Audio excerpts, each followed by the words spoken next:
विद्यार्थी मित्रांनो, सह्याद्री ट्युटोरियल्स मध्ये तुमचं स्वागत आहे. मी तुम्हाला सांगतो, अशक्य हे काहीही नाहीये. कुठलीही गोष्ट कितीही अवघड वाटू दे, तुम्ही जर मनापासून ठरवलं ना, सगळं शक्य आहे. मला मॅथ्स अवघड वाटतंय, मला सायन्स अवघड वाटतंय, मला फिजिक्स जमत नाही, मला केमिस्ट्री अवघड वाटते. इथून पुढं तुम्ही माझ्याबरोबर अभ्यास करताय ना, तुमच्यासाठी अवघड काही नाहीये. मी एक रिझल्ट तुमच्या समोर दिलाय बरं का बाळांनो. माझ्याकडे असे कितीतरी स्टुडंट होते, की ज्याला 10वी ला खूप कमी मार्क होते, पण त्यांनी 12वीत खूप चांगला स्कोर करून दाखवलाय. याच्या उलट अशी लाखो उदाहरणं आहेत, की 10वी ला 90, 92, 95, 98% जे साठी प्रिपरेशन करायचा प्रयत्न केला. धड जे नाही, धड सी नाही, धड बोर्ड पण नाहीये. पण मी असताना असं होऊन देणार नाही. मग माझ्याकडे एक स्टुडंट होता बरं का. 10वी ला मॅथ्समध्ये किती मार्क होते? फक्त 50 मार्क. फक्त 50. सायन्समध्ये किती? फक्त 53 मार्क. त्यात पण 20 मार्क शाळेचे. मग असं असताना देखील 12वीत त्या स्टुडंटला मॅथ्समध्ये 94 मिळाले. ओके.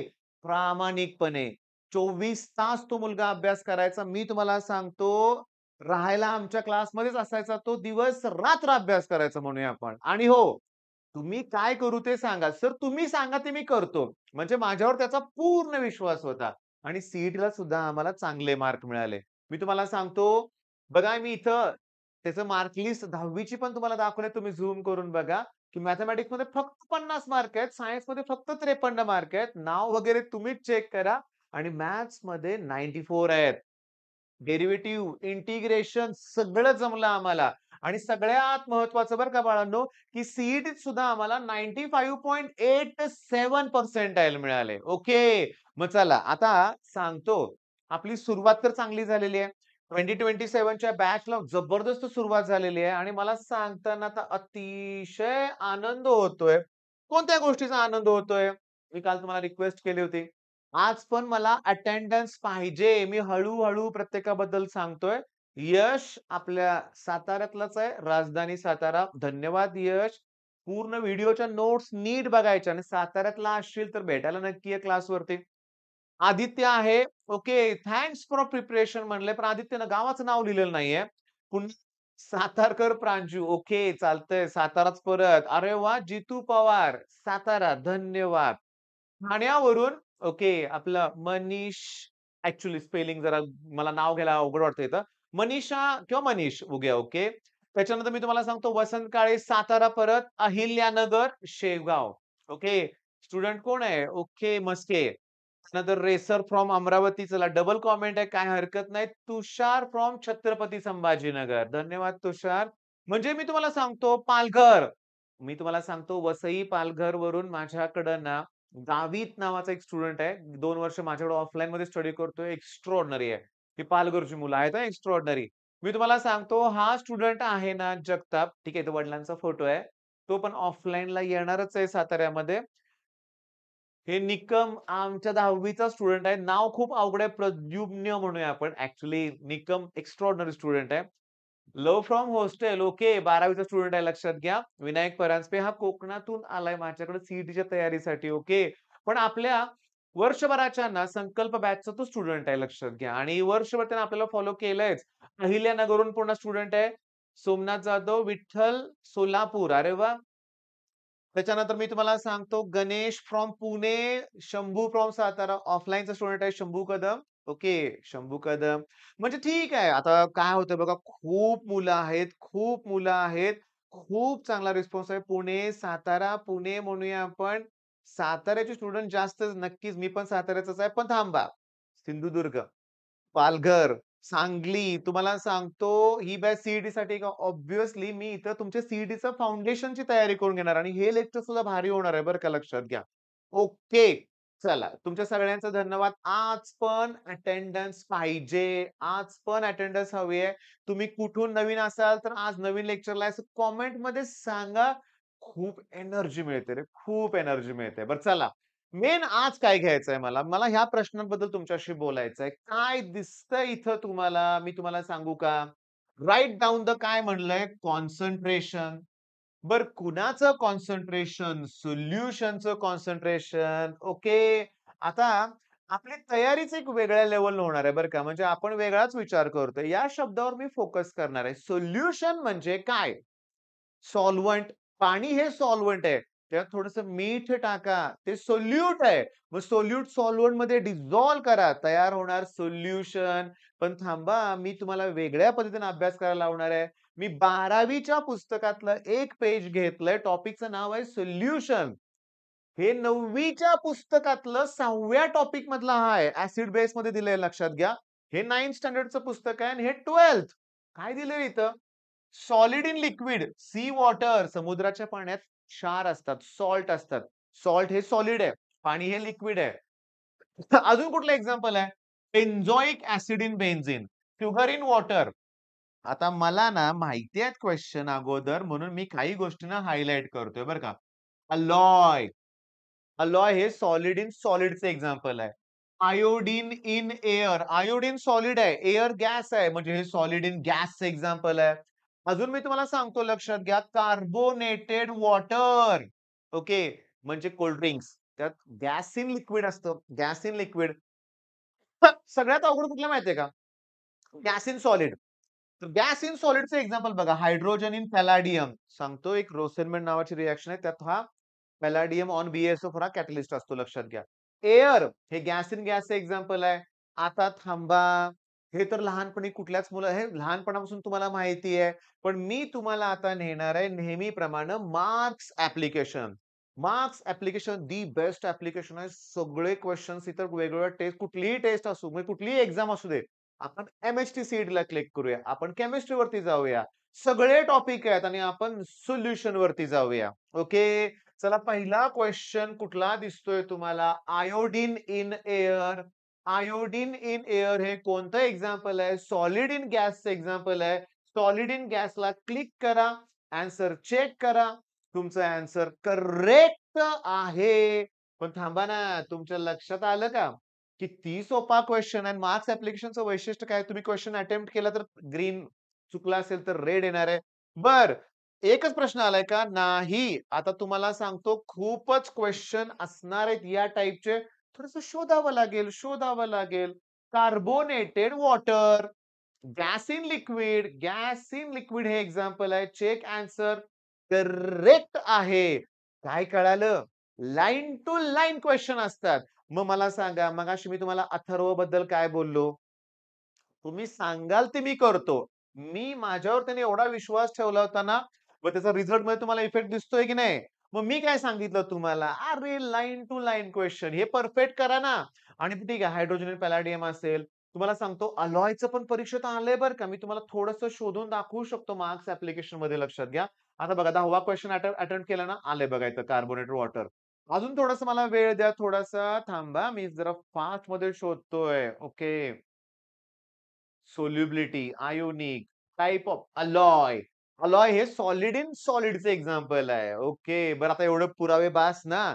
म्हणजे तुम्ही माझ्यावर जर विश्वास ठेवला, तर तुम्ही तो सार्थ ठरवणारच आहे. पण थांबा की आपलं काय चाललंय? आपलं चाललंय कुठलं? आपल्याला पाहिजेत कॉन्सन्ट्रेशन फाइंड आउट करायचंय ना मला. मग त्यासाठी मोल कन्सेप्ट आली पाहिजे आणि मोलसाठी फॉर्म्युला आहे given mass upon molar mass. मला मॉलिक्युलर मास नकोय, मोलार मास लिहायचंय. मग हे काय फरक आहे? तर सांगतो. तर हे प्रॉब्लेम आपल्याला सॉल्व्ह करायचे आहेत. हे प्रॉब्लेम आपल्याला सॉल्व्ह करायचे आहेत.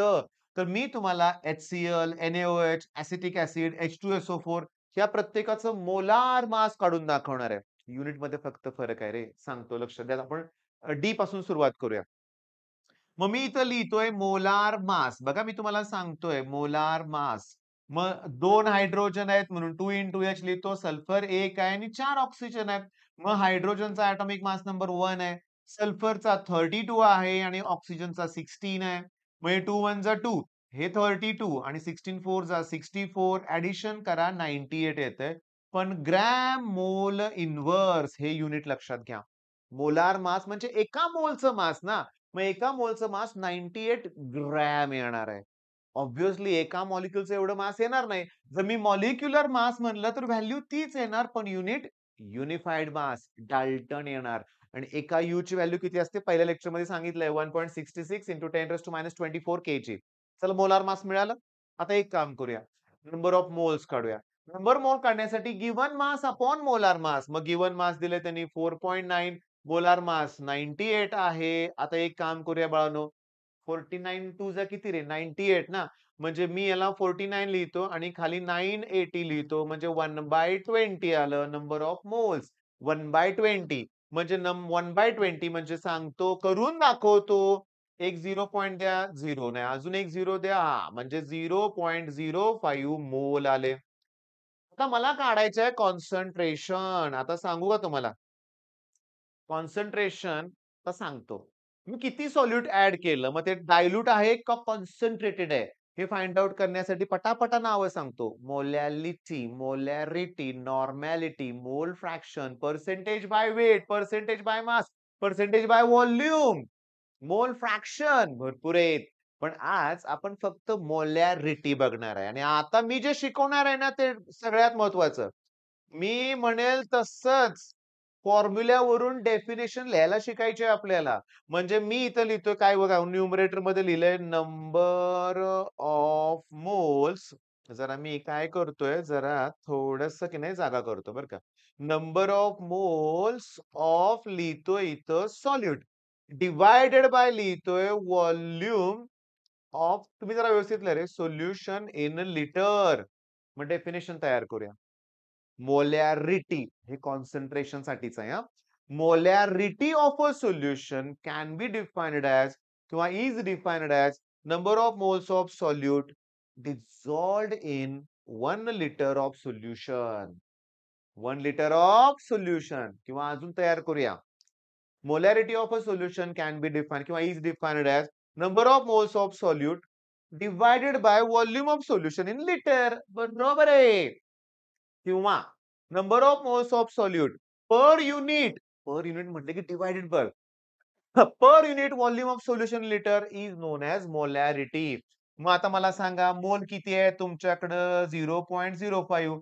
व्हॉल्यूम किती दिलाय 200 मिली. आता 200 मिली मी तुम्हाला सांगतो त्याला लिटर मध्ये कन्व्हर्ट करा म्हणजे 0.2 येणार. मग आता तुम्हाला सांगतो हा एक 0 द्या. पॉइंटला पॉइंट कॅन्सल करा. 5/20 म्हणजे 1/4 येईल. 1/4 म्हणजेच 0.25 येणार आहे. आणि हे जे कॉन्सन्ट्रेशन आहे त्याचं युनिट असणार आहे मोल्स पर लिटर म्हणूया आपण किंवा त्याला कॅपिटल एम म्हणतात मोलॅरिटी. मोलॅरिटी लक्षात घ्या. ओके मोलार म्हणायचं. काय म्हणायचं? मोलार. बरं ऐका. मी आता हे इरेज करणार त्याच्या अगोदर स्क्रीनशॉट काढून घ्या. मला अनुभव आहे खूप मोठा 9th स्टँडर्डचा. पोरं म्हणतात की केवढं अवघड आहे हे. तर अवघड नाहीये. सांगतो सोडवायचं कसं. हा जो व्हॉल्यूम दिलाय तो सगळा दिलाय मिलीमध्ये. कसा दिलाय? मिली. मोलॅरिटीचा फॉर्म्युला तुम्ही लिहिला असणार आहे. त्यात volume of solution in litre पाहिजे. म्हणजे हा आहे 0.1 लिटर, 0.05 लिटर, 0.1 लिटर, 0.2 लिटर. चला व्हॉल्यूम लिटरमध्ये कळाला की नाही? पण न्यूमरेटरमध्ये होतं नंबर ऑफ मोल. मग मोल काढण्यासाठी given mass upon molar mass. मग HClचं मोलार मास किती? मग इथं लिहितोय मी मोलार मास ऑफ HCl. त्यात एक हायड्रोजन आहे, एक क्लोरीन, हा 1 आणि हा 35.5 ॲडिशन करा 36.5 ग्रॅम मोल इन्व्हर्स. झालं की मोलार मास मिळालं. मग नंबर ऑफ मोल्स काढा. फॉर्म्युला आहे गिव्हन मास जे दिलंय 7.3 मोलार मास जे आहे 36.5 पॉइंटला पॉइंट कॅन्सल होतंय आणि आन्सर 1/5 येतंय म्हणजेच 0.2 मोल. सर करून बघा 73 ला 5 न मल्टिप्लाय करा 365 येणार आहे लक्षात घ्या. बरं मग मोलॅरिटी काढताना फॉर्म्युला काय आहे? मग number of moles upon volume. Number of moles आहे 0. व्हॉल्यूम किती आहे रे? 100 मिली म्हणजे 0.1 लिटर. म्हणजे आलं का? मोल्स पर लिटर असं पण लिहू शकता युनिट. चला आता आज पण तुमची मी फक्त 15च मिनिटं घेतलेली आहेत. हे 2 प्रॉब्लेम तुम्ही सॉल्व्ह करून दाखवायचे. NaOH चं मोलार मास 40 आहे. Na23, ऑक्सिजन 16, हायड्रोजन 1, ग्रॅम मोल इन्व्हर्स. मग हा गिव्हन मास. मग नंबर ऑफ मोल्स काढण्यासाठी 2 ला 40 न डिव्हाईड करा. तुम्हाला नंबर ऑफ मोल्स मिळतील आणि कॉन्सन्ट्रेशन काढण्यासाठी नंबर ऑफ मोलला व्हॉल्यूम न म्हणजे मिली दिलाय. त्याला 1000 न डिव्हाईड करा. म्हणजे 0.05 येईल. मग तुम्हाला आन्सर मिळेल नक्की. मग आता मी सांगतो या व्हिडिओमध्ये हा मेन होमवर्क आहे तुमचा. 9 टाइपचे सोल्युशन आहेत. Gas in gas. लक्षात ठेवा. पहिल्यांदा हे लक्षात ठेवा. Solid in solid, liquid in liquid आणि गॅस इन गॅस. ओके. तुमच्या डोक्यात आलं का रे बाळांनो? Solid, solid, solid. Liquid, liquid, liquid. Gas, gas, gas. लक्षात ठेवायला सोपं आहे. Solid in liquid, solid in solid आणि सॉलिड इन गॅस. इकडे तिघं येतात बघा. Liquid in liquid, liquid in solid, liquid in gas. लक्षात राहिले. Gas in gas, gas in liquid, gas in solid. हाय की एक नंबर. लक्षात राहत नाही gas in solid, hydrogen in palladium. तुम्हाला सांगतो liquid in liquid, ethanol in water. Ethanol म्हणजे ना माहिती आहे तुम्हाला. इथेनॉल म्हणजे दारू लक्षात घ्या. इथेनॉल इन वॉटर एक्झाम्पल आहे. वॉटर इन मिल्क सुद्धा चालेल लक्षात घ्या. लिक्विड इन लिक्विडचं एक्झाम्पल आहे. गॅसोलिन म्हणजे पेट्रोल हे लिक्विड इन लिक्विडचं एक्झाम्पल आहे. वेगळं काय आहे त्यात शोधा लक्षात घ्या. वेगळं म्हणजे तुम्हाला एक्झाममध्ये तो हातातला मार्क जायला नको हे लक्षात घ्या. ओके. मग आज आपण एक चांगलं लेक्चर घेतलंय असं मला वाटतंय. मला खूप आनंद झालाय तुमच्या कमेंटमुळं. पुन्हा रिक्वेस्ट करतोय, की तुमच्या चांगल्या मित्रांबरोबर हा व्हिडिओ नक्की शेअर करा. आपल्याला मार्क अक्षरशः टार्गेट आपलं 100% यायचंय. 27 लांब आहे अजून. जरा सुट्टी एन्जॉय करतोय. बिलकुल नाही. जास्तीत जास्त मित्रांनो हा व्हिडिओ शेअर करायचा आहे बाळांनो तुम्हाला. All the best.